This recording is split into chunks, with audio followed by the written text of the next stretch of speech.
Assalamualaikum warahmatullahi wabarakatuh. Saya Arianto, penyuluh agama Islam Kabupaten Sragen. Di sini saya akan memaparkan berkenaan dengan tema 7,5 jam bisa lancar membaca Al-Quran. Al-Quran adalah kalamullah dan juga sumber ajaran agama Islam yang diturunkan kepada Nabi Muhammad SAW. Maka dari itu sangat penting bagi umat Islam untuk mempelajari dan memahami kandungan isi Al-Quran. Ada beberapa keluhan yang muncul berkaitan dengan proses pembelajaran Al-Quran, baik itu di TPQ, madrasah, ataupun di kalangan-kalangan masyarakat.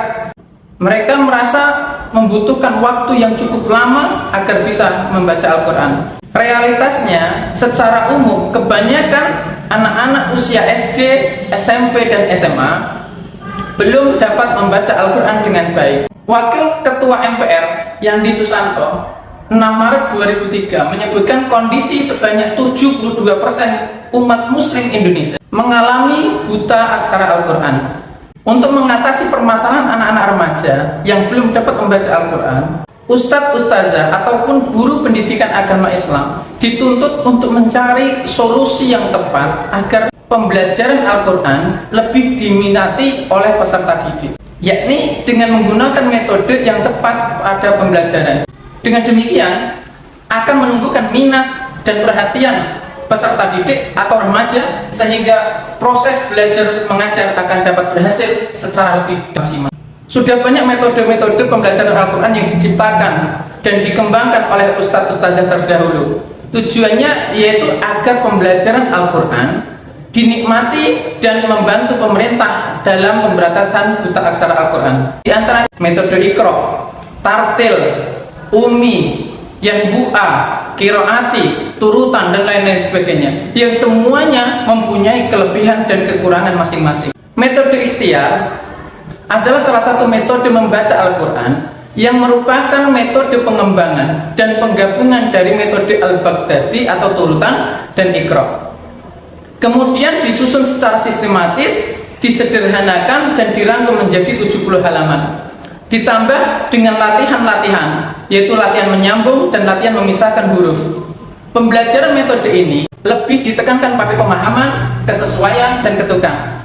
Dengan dasar penggabungan Iqra dan Turutan, maka materi pembelajaran Al-Quran menggunakan metode ini tidak jauh berbeda dengan metode Turutan dan Iqra. Keunggulan metode ikhtiar banyak sekali. Di antaranya yang pertama, cara belajar santri aktif. Yang kedua, translate huruf yang tersedia sehingga bisa dibaca langsung. Yang ketiga, penyusunan yang sistematis sehingga mudah dipahami.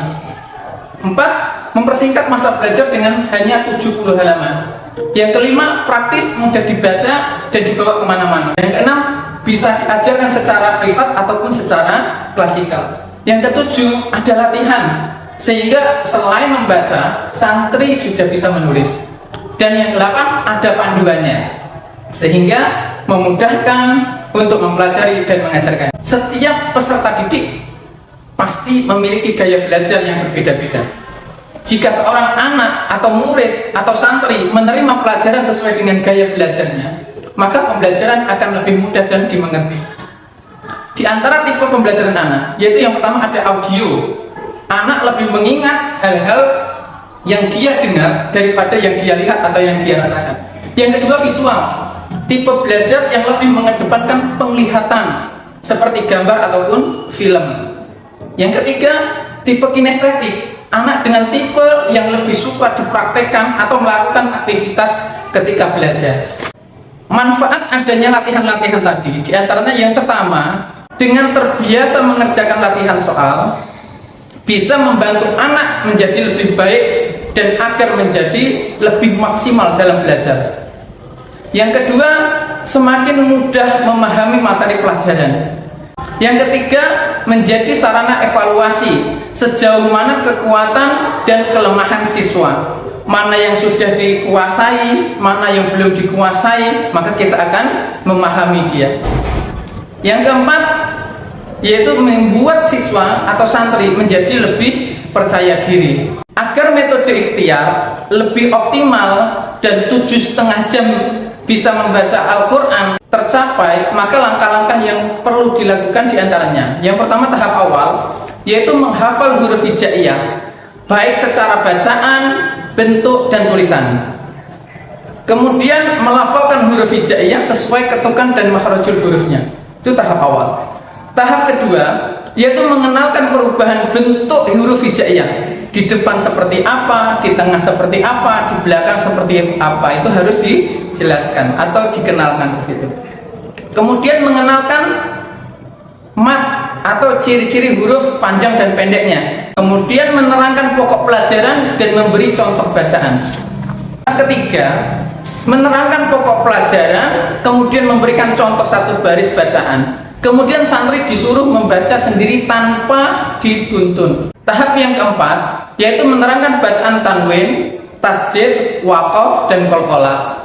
Kemudian mengenalkan bacaan alif lam qamariyah, alif lam syamsiyah, dan tajwid. Yang kelima yaitu diberikan latihan-latihan, baik itu latihan menulis, menyambung, dan memisahkan huruf hijaiyah. Latihan ini diberikan secara rutin setelah dan sebelum proses pembelajaran. Jadi kesimpulan, metode ikhtiar adalah suatu metode untuk belajar membaca Al-Quran yang menggabungkan antara metode Iqra dan urutan yang disusun secara sistematis, kemudian dirangkum menjadi 70 halaman. Yang kedua, metode ikhtiar merupakan metode membaca Al-Quran dengan sistem 7,5 jam yang menggunakan latihan-latihan sehingga mudah diingat, fleksibel, dan variatif. Ketiga, pembelajaran membaca huruf hijaiyah harus lebih dikembangkan, terutama berkenaan dengan makhrajul huruf dan tajwid. Dan yang keempat, perlunya kerjasama, kreativitas, dan pengembangan yang lebih luas lagi